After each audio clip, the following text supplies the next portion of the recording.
San Diego Comic-Con 2026 has officially kicked off, and while we haven't gotten any major brand new Transformers announcement just yet, we're finally getting updated looks at a lot of highly anticipated figures from Threezero and Blokees, our study series, and even Yolo Park.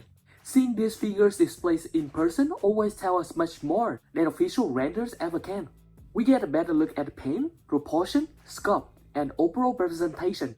And sometimes, figures end up looking even better in real life than it did in promotional image. On top of that, the ACGHK 2026 is just around the corner, where companies like Threezero, Blokees, and Yolo Park will all be exhibiting.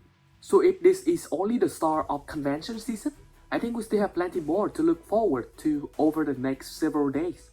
So today, let's take a look at everything that's been shown so far, share some of my thoughts on this latest update. Let's start with Threezero.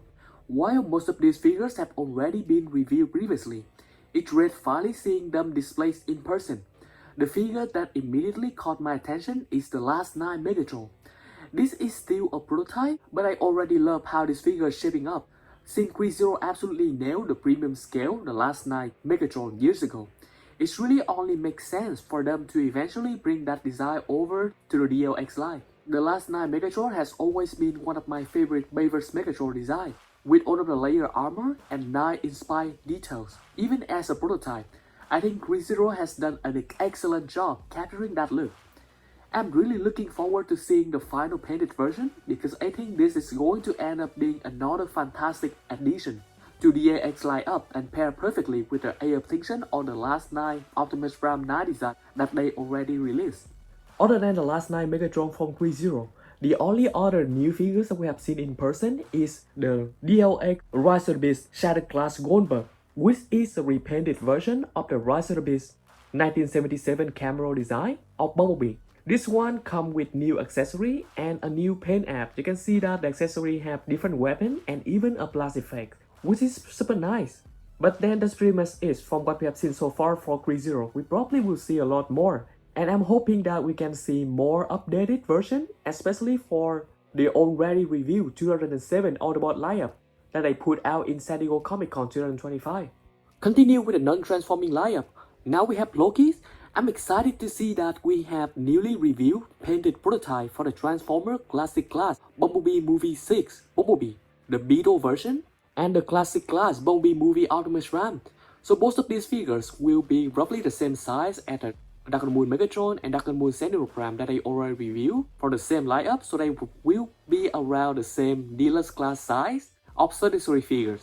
So now we finally see the painted prototype, and I see that Bumblebee looks really nice, especially with the yellow orange colors and all of the black and silver colors going throughout the body. Most of the molded detail got decked out in the correct colors. We still don't see the Autobot insignia being painted up here for both Bumblebee and Optimus Prime, but I'm afraid that this might be the final painted version already because Dark Moon Megatron and Dark Moon Sentinel Prime from Blokees also did not get painted a lot. Also the Jetwing Optimus Prime did not get painted a lot either. But still, for these tiny figures, even though they're not the first one, technically TranKollector released the first version, but the TranKollector version was super small, just too tiny to pair with any SDCC lineup or mainline Transformers. So I think Blokees will have some place. Bumblebee Movie will scale well, but Optimus Prime not so much. But I guess it's still a nice little deluxe scale Optimus Prime if you want to pair that with your Jetwing Dark Moon that you already collect from Blokees or any other future figures. But still looking good.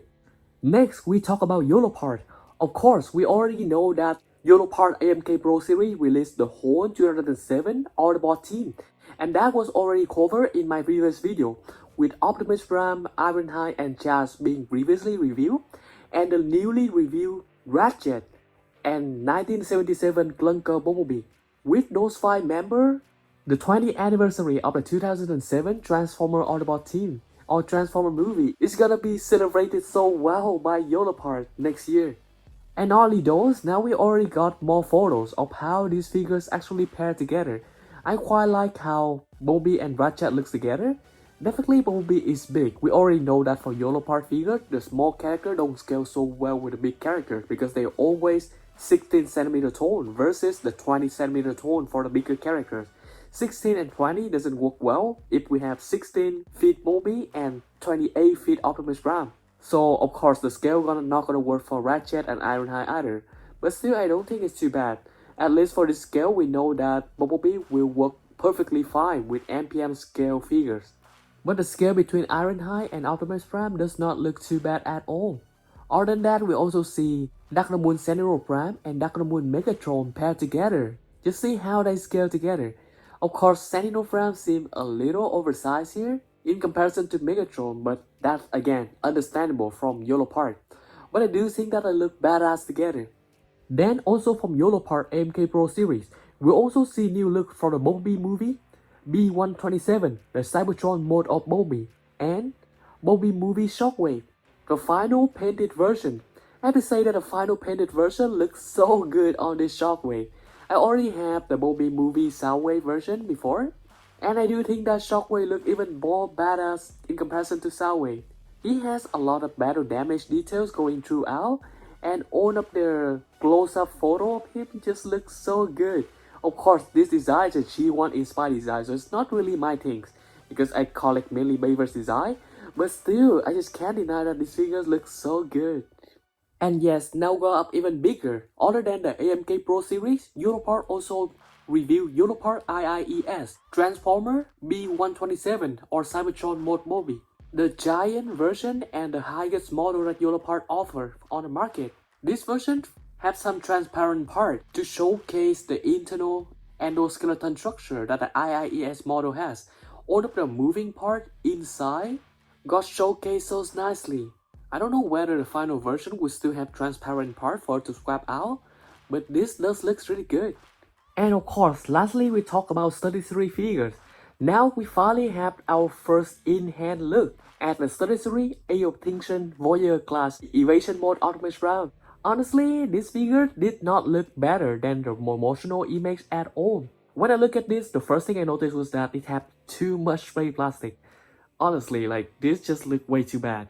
I thought that it would look better in person a little, but this doesn't change my mind at all. The head is still that old head from over decades ago. The shoulder pad just does not look good. Just look at that shoulder part. I don't know why they look so weird. The shoulders seem to be a little too far apart in comparison to the middle torso. There's just a gap between the shoulder and the torso, and I just can't unsee it. Even the striker blaster does not look good at all. I don't think this molded detail looks good for this. Like, at least it's good that we finally have a gun in the study series, but it just does not look movie accurate to me. The arm section and the leg, they just have too much gray plastic, and it's not even dark gray plastic, but white. I don't know why, but they choose light gray plastic. It just make it look horrible. At least the legs is proportionate, and then we can confirm that the wheels can be split up, and the back section is clean. Now that I look at it again, we have some very tiny tab over the shoulder, maybe to replicate the smoke tag. But still, the color just blend in with the plastic. The pink plastic that they choose does not have these figures at all. So yeah, if anyone wants to make this look good, the figures will need to be repainted. But even then, I don't think the molded detail is too good on these figures. So those are all of my current opinion. Let me know in the comment which one you agree with and which one you don't agree with.